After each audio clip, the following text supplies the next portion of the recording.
नमस्कार मित्रों, मैं अंजलि कुमारी स्वागत करती हूँ आपके अपने चैनल साहित्य शिक्षा अंजलि में। आज मैं कक्षा 9 की जो पाठ्य पुस्तक है विषय सामाजिक विज्ञान, उसका हिस्ट्री पढ़ा रही हूँ, इतिहास। और इतिहास का पाठ 3 तक मैं पढ़ा चुकी हूँ, उसका प्रश्नोत्तर भी करवा चुकी हूँ। और आप लोग अगर चैनल पे नए हैं तो वहां विजिट कर देख सकते हैं। और हिस्ट्री है ना, सभी प्रकार के एग्जाम के लिए महत्वपूर्ण है, चाहे सी टेट हो, बी टेट हो, एस टेट हो, किसी भी टेट के लिए यह महत्वपूर्ण है। और आज मैं पाठ 4 जो है विश्व युद्ध का इतिहास, इसके सभी प्रश्नों का प्रश्नोत्तर करवाने जा रही हूँ। तो चलिए प्रश्न संख्या 1 की तरफ चलते हैं, वस्तुनिष्ठ प्रश्न की तरफ। प्रश्न संख्या 1 है कि प्रथम विश्व युद्ध कब आरंभ हुआ था।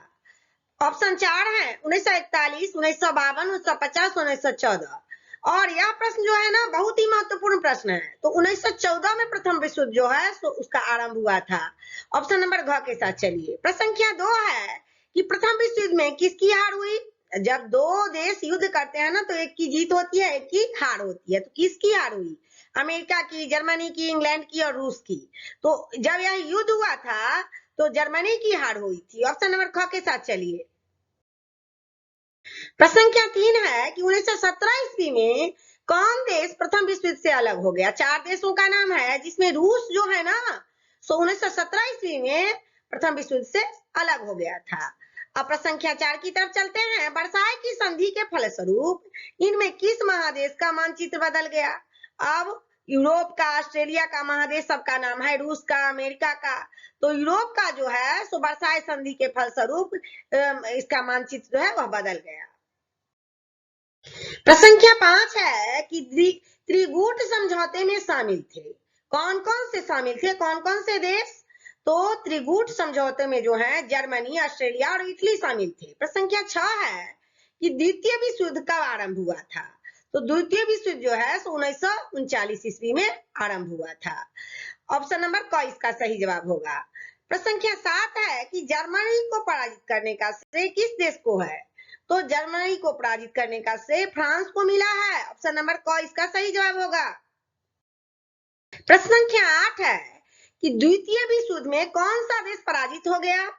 तो द्वितीय विश्व युद्ध जब हुआ, द्वितीय विश्व युद्ध की चर्चा की जा रही है, तो द्वितीय विश्व युद्ध में जापान जो है ना वह पराजित हो गया। प्रश्न संख्या 9 है कि द्वितीय विश्व युद्ध में पहला एटम बम कहाँ गिराया गया। तो द्वितीय विश्व युद्ध में पहला एटम बम जो है सो हिरोशिमा पर गिराया गया। प्रश्न संख्या 10 है कि द्वितीय विश्व युद्ध का कब अंत हो गया, मतलब द्वितीय विश्व युद्ध कब समाप्त हो गया, यही पूछा जा रहा है।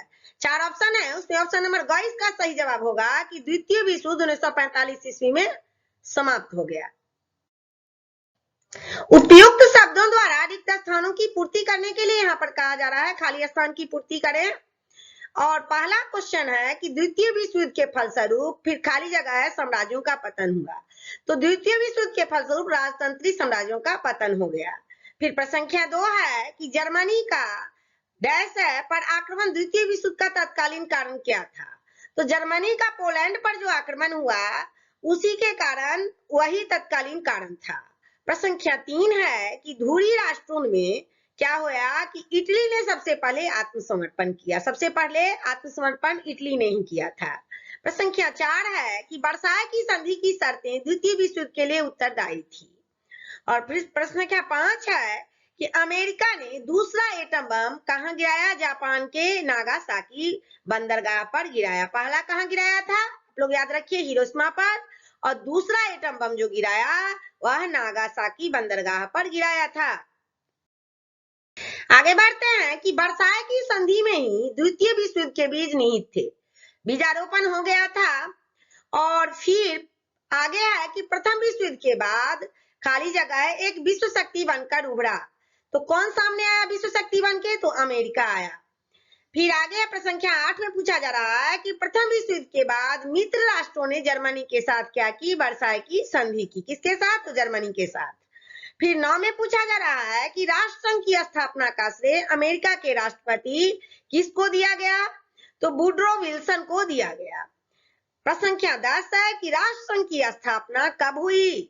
यहाँ से भी आप लोग याद रखिए कि राष्ट्रसंघ की स्थापना कब हुई। तो 1919 ईस्वी में राष्ट्रसंघ की स्थापना की गई थी।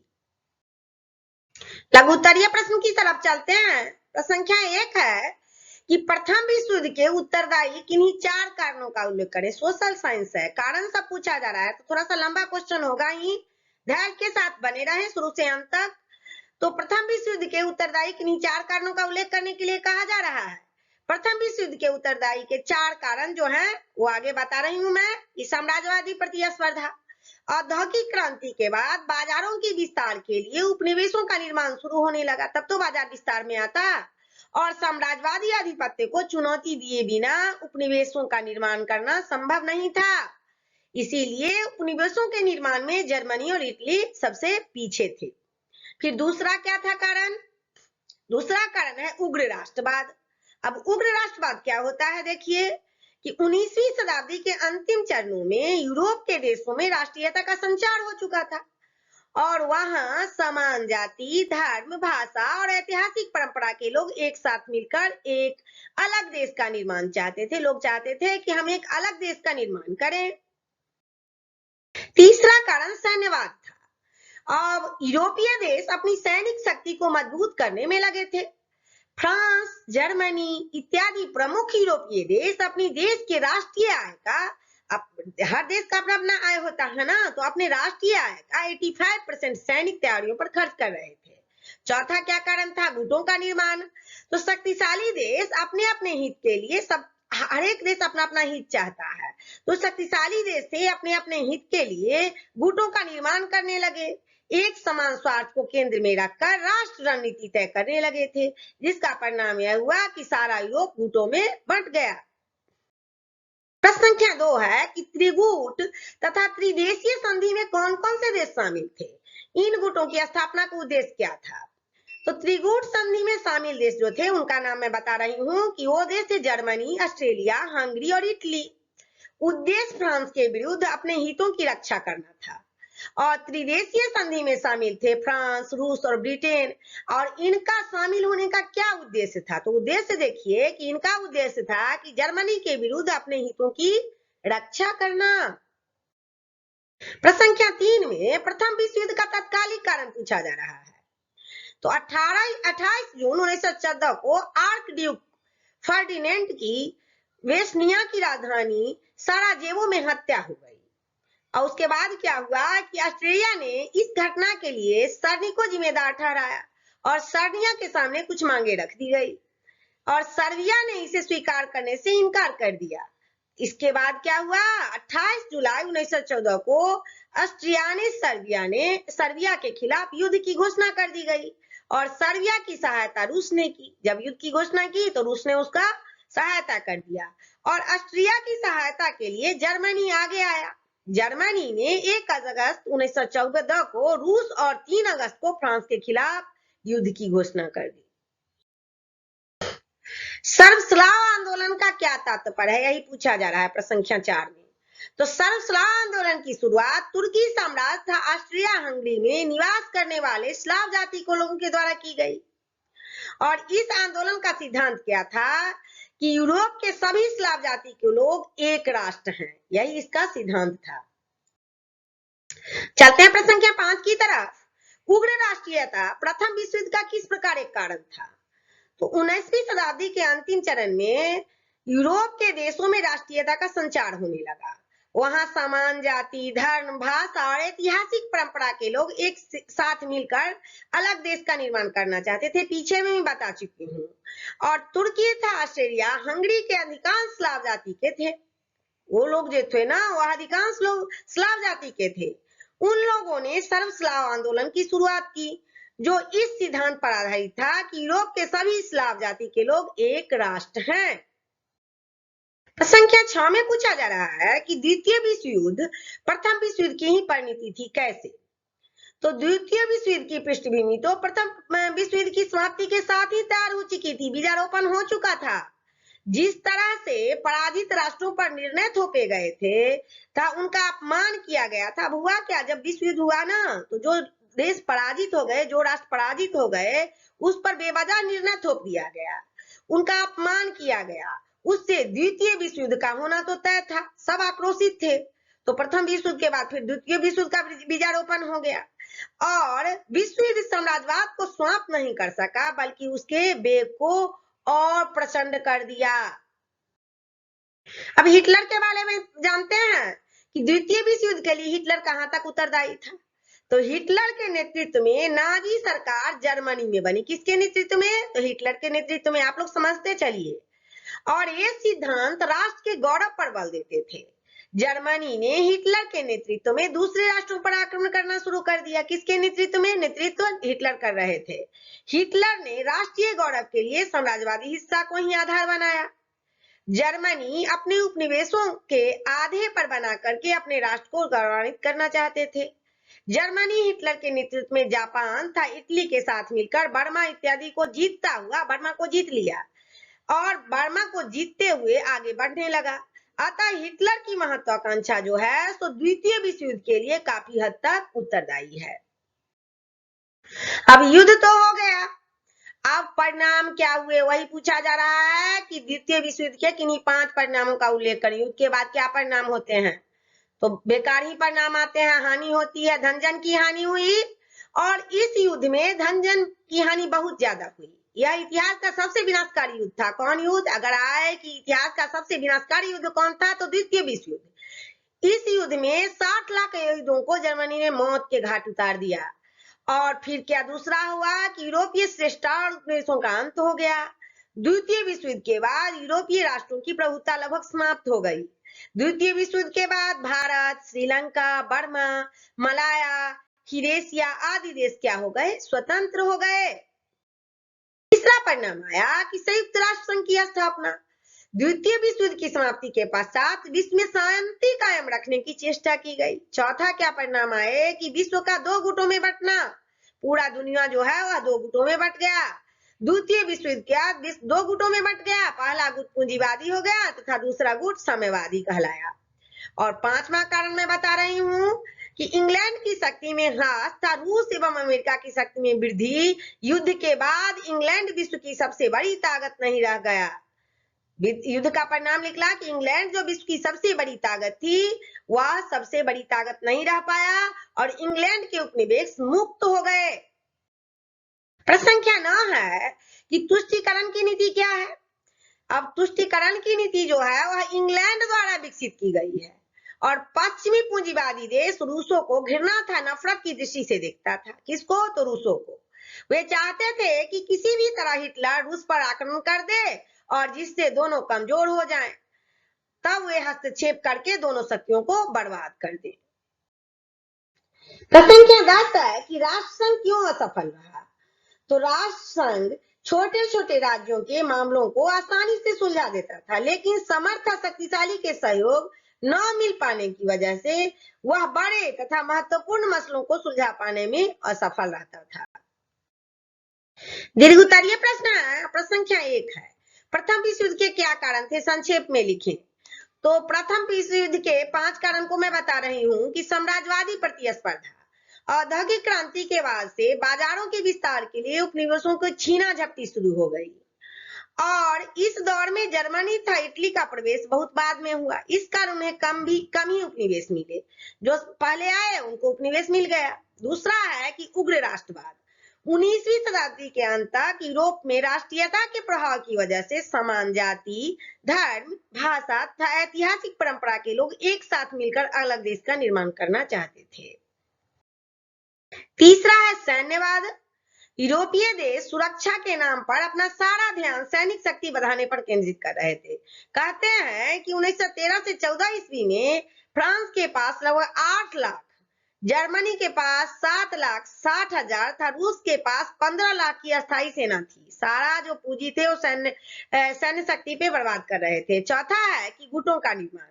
साम्राज्यवादी राष्ट्र अपने अपने एक समान स्वार्थ को ध्यान में रखकर गुटों का निर्माण करने लगे और यूरोप में गुटबंदी का जन्मदाता जर्मनी के चांसलर बिस्मार्क को माना जाता है। अब गुटबंदी के निर्माता किसे माना जाता है? तो चांसलर को। चांसलर बिस्मार्क दीजिएगा। प्रथम विश्व युद्ध के क्या परिणाम हुए? तो 20 युद्धों से पूर्व के युद्धों की अपेक्षा प्रथम विश्व युद्ध अधिक भयावह था। लगभग 45 करोड़ लोग इस युद्ध से प्रभावित हुए थे। लड़ाई में मरने वालों की संख्या 90 लाख थी। प्रथम विश्व युद्ध की बात की जा रही है कि लड़ाई में मरने वालों की संख्या 90 लाख थी। लाखों लोग अपंग हो गए, हवाई हमलों, बमबारी तथा महामारियों से भारी संख्या में बहुत सारे लोग मारे गए और विभिन्न देशों की राजनीतिक, सामाजिक तथा धार्मिक व्यवस्था चरमरा गई। एक देश की नहीं, बहुत सारे देश की। अनेक सामाजिक समस्याएं शुरू हो गई। प्रथम विश्व युद्ध और इसके बाद हुई शांति संधियों से राजनीतिक व्यवस्था में परिवर्तन हुए। उसके बाद शांति संधि किया गया, सारे लोग एक साथ बैठे और शांति संधि हुई। उसके बाद राजनीतिक व्यवस्था में परिवर्तन तो हुआ, कई राजतंत्र नष्ट हो गए, कई देशों में लोकतांत्रिक व्यवस्था का उदय हुआ एवं नई साम्यवादी सरकार ने विश्व जनमत परिचित हो गया। संख्या 3 है कि क्या वर्साय की संधि एक आरोपित संधि थी? तो वर्साय की संधि जो थी ना, यह वास्तव में एक आरोपित संधि थी। अब इस संधि के निर्णय विजयी राष्ट्रों के द्वारा निर्धारित किए गए थे तथा हारे हुए राष्ट्रों पर थोपे गए थे। अब सारे राष्ट्र मिलकर निर्णय लेंगे तब तो अच्छी संधि होगी, तो यह आरोपित संधि कहलाई। और जनवरी तथा जून 1919 के बीच विजयी राष्ट्रों का एक सम्मेलन पेरिस के उपनगर वर्साय में और फिर पेरिस में हुआ। मुख्य संधि जर्मनी के साथ 28 जून 1919 को हुई थी। इसे वर्साय की संधि कहते हैं। अब इसके अंतर्गत क्या क्या हुए? जब संधि हुई, बैठक हुई, तो क्या क्या हुई? तो देखिए कि जर्मनी को युद्ध के लिए जिम्मेदार बताया गया और फ्रांस को उल्लास लारेन का क्षेत्र वापस दे दिया गया। फिर दूसरा क्या हुआ कि जर्मनी के सारे क्षेत्र की कोयला खदानों का 15 वर्ष के लिए फ्रांस को दे दिया गया। जितना भी कोयला वाला क्षेत्र था ना, वो फ्रांस को दे दिया गया। कहाँ का? तो जर्मनी का। तथा इसका प्रशासन राष्ट्र संघ के अधीन कर दिया गया। तीसरा क्या हुआ कि जर्मनी को अपने युद्ध पूर्व का कुछ क्षेत्र डेनमार्क, बेल्जियम, पोलैंड तथा चेकोस्लोवाकिया जो है ना, वह दे दिया गया। फिर चौथा है कि राइन नदी की घाटी को सेना रहित रखने का फैसला किया गया, वहां सेना नहीं रहेगा, यह फैसला किया गया। फिर पांचवा है कि संधि के तहत जर्मनी की सेना 1 लाख तक सीमित कर दिया गया था। संख्या 4 है कि बिस्मार्क की व्यवस्था ने प्रथम विश्व युद्ध का मार्ग किस तरह प्रशस्त किया? तो जर्मनी के चांसलर बिस्मार्क कौन थे? जर्मनी के चांसलर थे। तो जर्मनी के चांसलर बिस्मार्क को गुटबंदी का जन्मदाता माना जाता है। पीछे मैं भी बता चुकी हूँ, साम्राज्यवादी देश अपने अपने हितों के अनुरूप गुटों का निर्माण करने लगे थे, अतः संपूर्ण यूरोप गुटों में बट गया था। यूरोप में गुटबंदी का जन्मदाता बिस्मार्क को माना जाता है। उसको सन 1879 में ऑस्ट्रिया के साथ द्वैध संधि की और 1882 ईस्वी में एक त्रिगुट बना जिसमें जर्मनी, ऑस्ट्रिया, हंगरी तथा इटली शामिल हुए। त्रिगुट में ये सारे देश शामिल हो गए और इस त्रिगुट का मुख्य उद्देश्य फ्रांस के विरुद्ध कार्य करना था। प्रश्न संख्या 5 है कि द्वितीय विश्व युद्ध के क्या कारण थे? विस्तार पूर्वक लिखने के लिए कहा जा रहा है। तो द्वितीय विश्व युद्ध जो हुआ ना, उसका बहुत सारा कारण था। पेरिस के शांति समझौते से असंतुष्ट राज्यों ने 1936 के अंत तक अपने आप को कर्तव्यों से मुक्त कर लिया था और अब वे हर्जाने की मांग कर रहे थे तथा हर्जाना न देने पर युद्ध अनिवार्य था। और अंततः 1939 में द्वितीय विश्व युद्ध शुरू हो गया, जिसके प्रमुख कारण निम्नलिखित थे। पहला क्या कारण था? वर्साय की संधि के। तो वर्साय की संधि की विसंगतियां, द्वितीय विश्व युद्ध का बीजारोपण वर्साय की संधि के द्वारा हो चुका था और वर्साय की संधि के नियम था सिद्धांत केवल पराजित राष्ट्रों के लिए था, इसीलिए युद्ध शुरू हो गया। अब दूसरा देखिए कि वचन विमुखता। वचन विमुखता किसको कहते हैं? बोले कुछ किए कुछ, वचन से विमुख हो गए। तो राष्ट्र संघ के विधान पर हस्ताक्षर कर सभी सदस्य राज्यों ने वादा किया था कि वे सामूहिक रूप से सबको प्रादेशिक अखंडता स्वतंत्रता की रक्षा करेंगे, लेकिन ऐसा नहीं किए। द्वितीय विश्व युद्ध के परिणामों का उल्लेख करें। द्वितीय विश्व युद्ध के परिणाम क्या हुए? जब युद्ध हुआ तो परिणाम तो आगे आते ही हैं। धन जन की हानि हुई।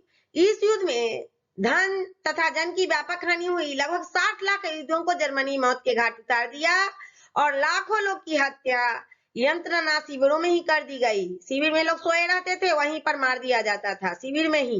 युद्ध में जाने की जरूरत भी नहीं थी। और द्वितीय विश्व युद्ध में 5 करोड़ से अधिक लोग मौत के घाट उतार दिए गए। यूरोपीय श्रेष्ठता तथा उपनिवेशों का अंत, यह भी कारण था। और द्वितीय विश्व युद्ध के बाद यूरोप की श्रेष्ठता तथा प्रभुता समाप्त हो गई। द्वितीय विश्व युद्ध के बाद भारत, श्रीलंका, बर्मा, मलाया, हिंद एशिया इत्यादि ने स्वतंत्रता पाई। तीसरा क्या था कि इंग्लैंड की शक्ति का ह्रास। तो इसके कारण रूस तथा अमेरिका की शक्ति में वृद्धि युद्ध के बाद इंग्लैंड विश्व की सबसे बड़ी शक्ति नहीं रह गया। संयुक्त राष्ट्र संघ की स्थापना। द्वितीय विश्व युद्ध के उपरांत संयुक्त राष्ट्र संघ का निर्माण कर विश्व शांति को कायम रखने की चेष्टा की गई, जो आज भी विश्व को नियंत्रित निर्देशित कर रहे हैं। आज भी वही सब चीज चल रहा है। फिर आगे है 5वां पॉइंट कि विश्व में गुटों का निर्माण। द्वितीय विश्व युद्ध के बाद विश्व दो खेमों में बंट गया, दो पार्टी हो गई। एक हो गया साम्यवादी तथा दूसरी हो गई पूंजीवादी। हिस्ट्री का आया जो चैप्टर 4 था, विश्व युद्ध का इतिहास, इसके सभी प्रश्नों का प्रश्नोत्तर मैंने करवा दिया है। आशा करती हूँ आप लोग समझ गए होंगे। अगर नहीं समझे होंगे तो कमेंट बॉक्स में कमेंट करें, और नहीं तो वीडियो को लाइक करें, चैनल को सब्सक्राइब करें तथा अपने दोस्तों में शेयर करें। तब तक के लिए जय हिंद, जय भारत।